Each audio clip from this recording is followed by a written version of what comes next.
નમસ્કાર સજ્જનો, સ્વાગત છે આપનું અમારી યુટ્યુબ ચેનલ ક્રિએટિવ ગુજરાતી ઉપર. તો સજ્જનો, અહીં કંપની તથા ફંડામેન્ટલના વીતેલા ઇતિહાસની ચર્ચા માત્ર અભ્યાસના હેતુથી કરીએ છીએ, જેને ખરીદ વેચાણની ભલામણ નહીં સમજવા આપ સૌને એક વિનંતી કરું છું. આજની ચર્ચાની પહેલી કંપની છે IFCI લિમિટેડ. આ કંપનીમાં રોકાણ કરાય તેવો એક સજ્જનનો સવાલ છે. આ એક ભારત સરકારની નોન બેન્કિંગ ફાઇનાન્સ કંપની છે. ફંડામેન્ટલ જોઈએ તો જે રેવન્યુ સપ્ટેમ્બર 2024 ક્વાર્ટરમાં 617 કરોડ હતી તે ત્યાંથી વધીને 732 કરોડ થઈ છે. નેટ પ્રોફિટ 185 કરોડથી વધી 317 કરોડ થયો છે. કંપની 2020 થી 2023 એટલે કે નાણાકીય 4 વર્ષ એક્સપેન્સ વધી જવાથી માઇનસમાં ચાલી ગઈ હતી, પરંતુ ત્યાર પછી એક્સપેન્સ ઘટવાથી પ્રોફિટમાં આવી ગઈ છે. છેલ્લા 3 વર્ષનો કમ્પાઉન્ડિંગ પ્રોફિટ ગ્રોથ 28% છે અને TTM 205% છે. સેલ્સ ગ્રોથ CAGR 3 વર્ષનો 6% છે, જે ઓછો કહેવાય. સ્ટોક પ્રાઇસ CAGR 3 વર્ષનો 66% છે, 5 વર્ષનો 45% છે. માર્કેટ કેપ 16,346 કરોડની છે. સ્ટોક પ્રાઇસ ₹60.70 છે. 52 વીક હાઈ ₹74.50 બનેલો છે. PE રેશિયો 43 છે. ROCE 8% છે. ROE 2.60% છે. ફેસ વેલ્યુ ₹10 છે. શુક્રવારે સ્ટોકમાં 8%ની તેજી જોવા મળી હતી. આવતી તારીખ 29 જાન્યુઆરીએ રિઝલ્ટ આવવાનું છે. ફંડામેન્ટલ ઓકે કહી શકાય. આગળ એક સજ્જન નેશનલ ફર્ટિલાઇઝર વિશે જણાવવા કહે છે. ભારત સરકારની આ એક સ્મોલ કેપ કંપની છે. માર્કેટ કેપ 4,059 કરોડની છે. સ્ટોક પ્રાઇસ ₹82.70 છે. 52 વીક હાઈ ₹114 બનેલો છે. PE રેશિયો 38.50 છે. ROCE 7.57% છે અને ROE 6.49% છે. ડિવિડન્ડ yield 1.89% છે.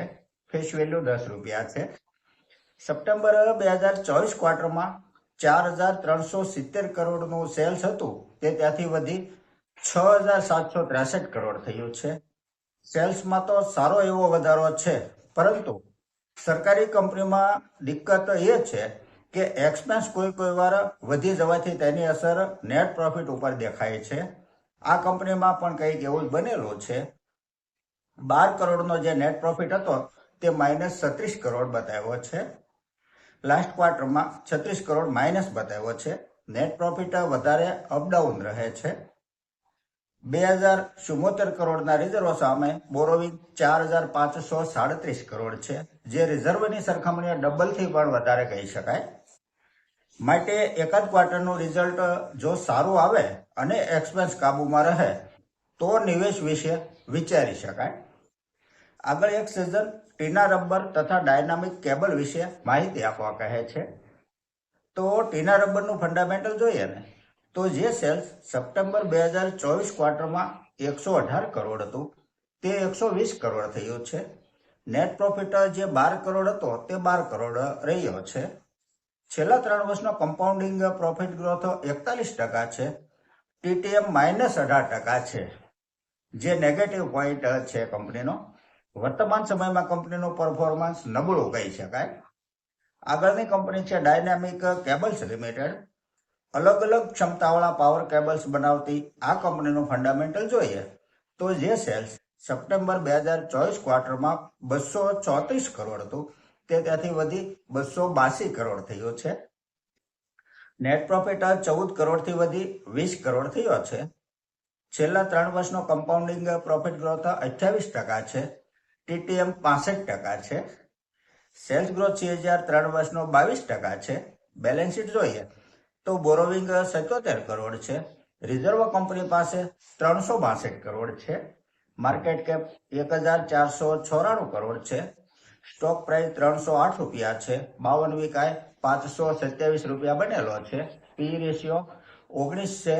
ROCE 26% છે. ROE 22% છે. ફેસ વેલ્યુ ₹10 છે. ટીના રબર અને ડાયનામિક કેબલ્સ આ બંનેની સરખામણીએ ડાયનામિક કેબલ્સ લિમિટેડનું ફંડામેન્ટલ યોગ્ય ગણી શકાય. આગળ એક સજ્જનનો સવાલ છે કે Fujiyama power systems limited, IRFC limited અને LG ઇલેક્ટ્રોનિક્સ લિમિટેડ એલોટમેન્ટમાં લાગેલા છે, હોલ્ડ કરાય કે નીકળી જવાય? તો ફુજીયામા પાવર સિસ્ટમ્સ લિમિટેડનો IPO નવેમ્બર 2025માં આવેલો છે. જો આપે લિસ્ટિંગ ગેઇન માટે જ અરજી કરી હોય તો પ્રોફિટ બુકિંગ કરી લેવાય. કંપની પ્રોફિટેબલ છે, પ્રોફિટનો ગ્રોથ પણ સારો છે, પરંતુ 500 કરોડના રિઝર્વ સામે 730 કરોડનું બોરોવિંગ કોઈ વાર સ્ટોક પ્રાઇસ ઉપર દબાણ લાવી શકે છે.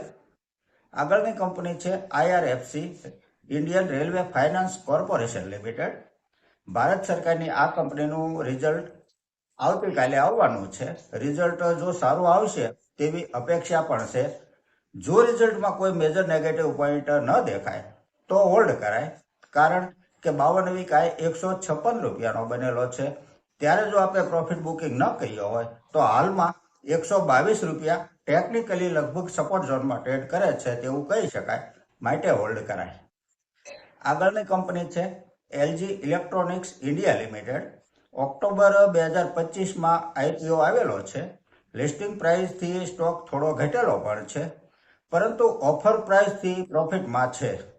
જો સ્ટોક અહીંથી ઘટવાનું ચાલુ રાખે તો લાંબા સમય સુધી રાહ જોવડાવે તેવું અનેક કંપનીઓમાં જોવા મળે છે. જોકે ફંડામેન્ટલ નબળું ન કહી શકાય, પરંતુ લાસ્ટ ક્વાર્ટરમાં નેટ પ્રોફિટ ઘટીને આવેલો હોવાથી તેની અસર દેખાઈ શકે છે. માટે આવ્યું તે આપણું તેમ સમજીને પ્રોફિટ ઘર ભેગો કરવામાં પણ કોઈ વાર શાણપણ સાબિત થતું હોય છે. તો સજ્જનો, આ સાથે આજની આ ચર્ચા અહીં પૂરી કરીએ છીએ. જો આપને આજની આ ચર્ચા પસંદ આવી હોય તો લાઈક કરજો, શેર કરજો, મારી ચેનલને સબસ્ક્રાઈબ કરજો. નમસ્કાર.